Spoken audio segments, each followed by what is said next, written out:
Yan, luto na. Ilipat ko na dito.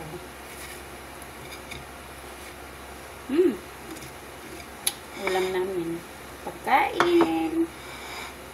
Fried chicken. Okay, kain tayo.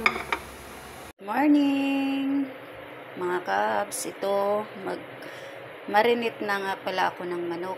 Mag-fried chicken ako. Lagyan ko lang siya ng magic. Kukuha rin ng paminta. Ito nga pala ay paprika. Maglagay ako ng isang itlog. Tsaka halo-haluin. Malinis naman yung kamay ko. Marinate ko lang saglit. Tapos magawa ako ng aking pang-coat dyan. Harina lang. Tapos lagyan ko ng asin at tsaka paminta. Sabihin muna natin. Diyan ka muna. Gawa tayo ng pang-topping sa ating manok. Ay, toppings hindi. Yung pang-coat pala. Harina lang.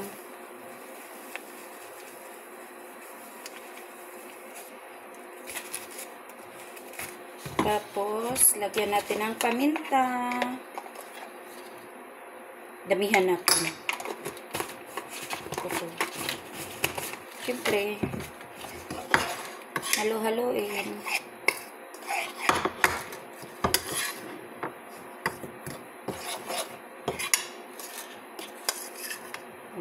Diba? Yun yung pangkot natin sa manok.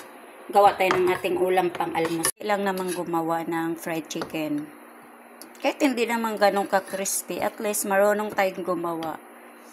Ulam namin to ng aking mga kasama. Ito nga pala yung aking pangkot na sa aking manok na minamarinate. Paminta, harina, asin, yun lang. Damihan lang ng paminta para mahanghang.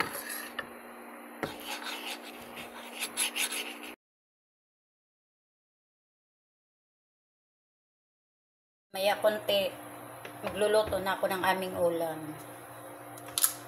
Pero ito na namang manok. Bye. Yan, mag-init na ako ng mantika kasi magluto na ako ng aming ulam. Medyo tanghali na. Ayan, magkuha na tayo ng ating pirituhin. Bali, hindi natin damihan kasi ilan lang naman kami kakain ng aking mga kasama. Kunin natin, tapos i-coat natin dito bago natin i-perito. Kahit hindi siya makrunchy, okay lang.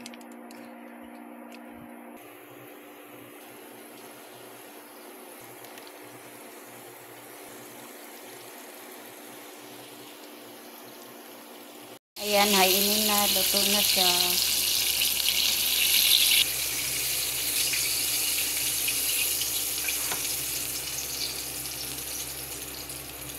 Ayan, luto na. Ilipat ko na dito.